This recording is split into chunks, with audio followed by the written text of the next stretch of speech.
Olá pessoal, boa noite. Mais uma vez eu estou aqui para gravar esse vídeo para vocês. O vídeo hoje é sobre o regime tributário das empresas no Brasil, né?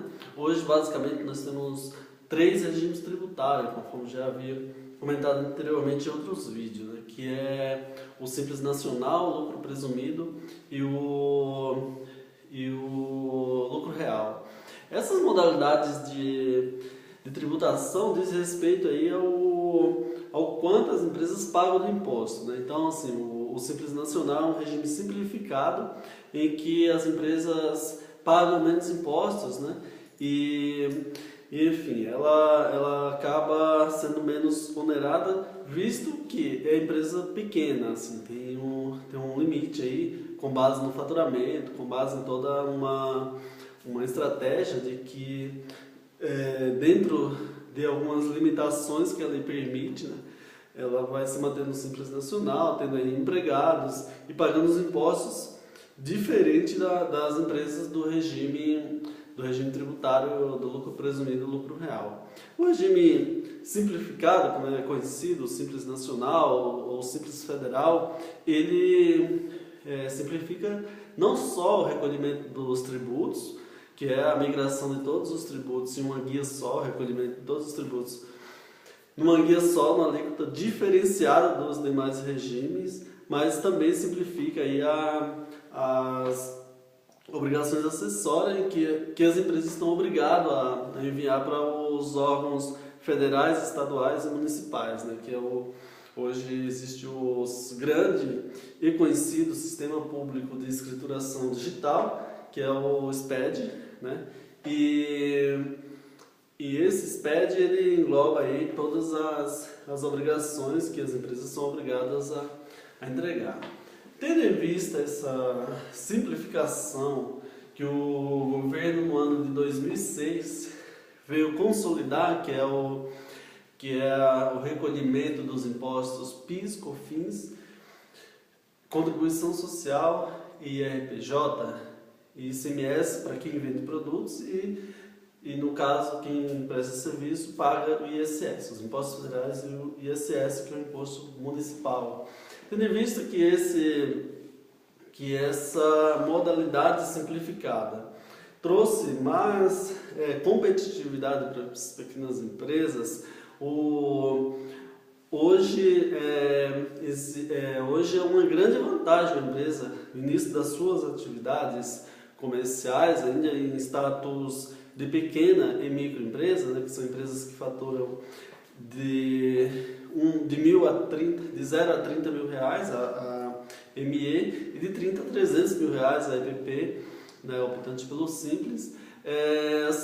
Isso dá margem por uma alíquota diferenciada, isso dá mais fôlego para que elas cresçam, para que ela empregue pessoas e nesse sentido a empresa ela tem aí competitividade, né? Então, se uma empresa grande do lucro real, do lucro presumido, tem uma capacidade maior de gerar emprego e de pagar tributos maiores. Já a empresa pequena, se ela já começar com a alíquota de 18%, de 20%, né? Então ela fica menos competitiva.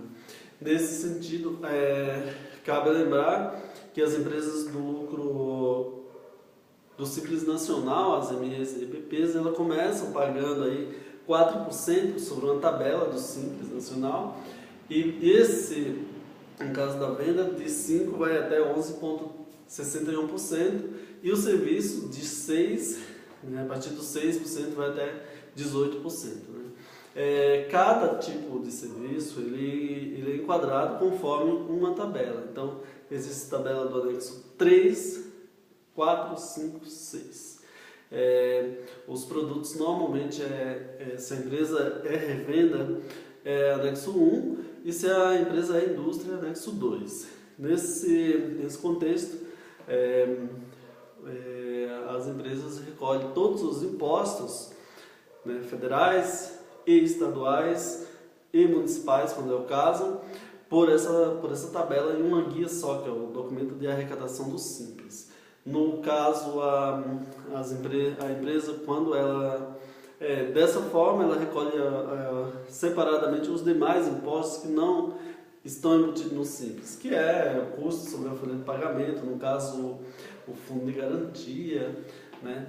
No caso do fundo de garantia, e a CPP da empresa do Simples, que é a cota previdenciária patronal, ele é recolhido também pelo DAS. Então, se você contar, são 5 impostos federais, mais a CPP, que é federal também, mais o imposto da atividade dela, ou ICMS ou ISS, ou no caso de atividades mistas, os dois.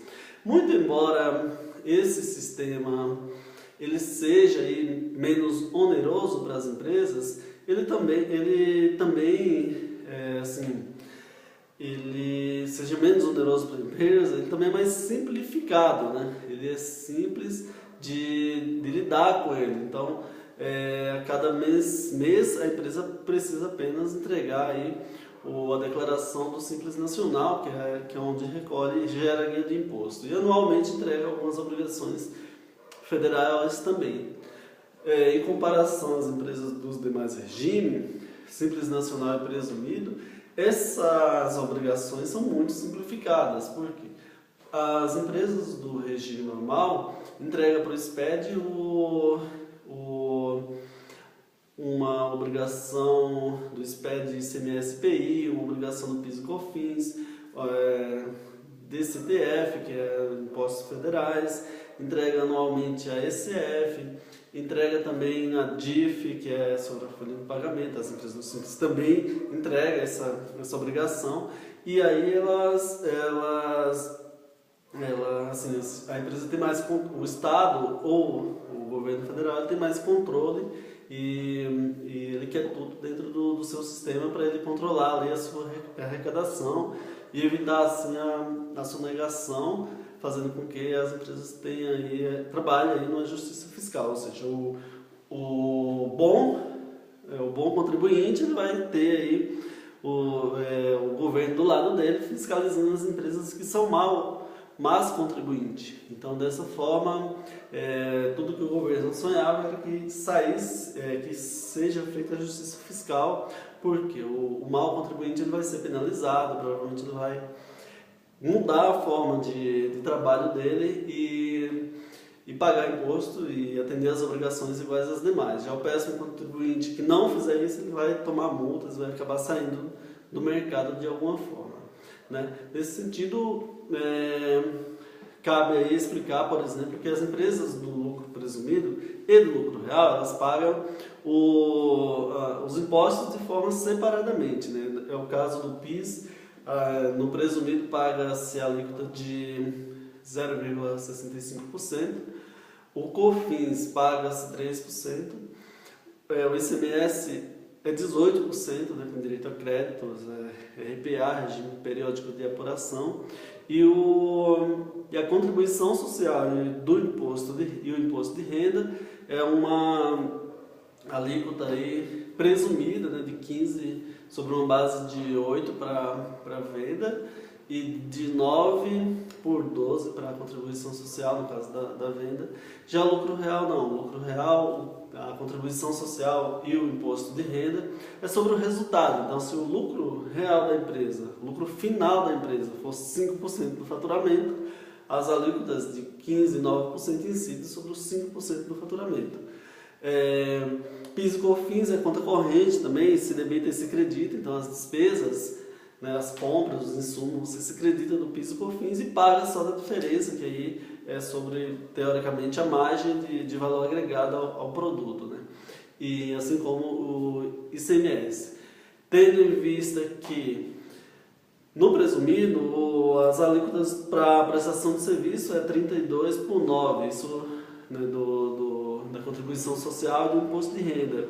Isso, 32, né, por 9, 30 e 15 por 32. Isso dá efetivamente 2,88 de contribuição social e 4,80 de imposto de renda, né?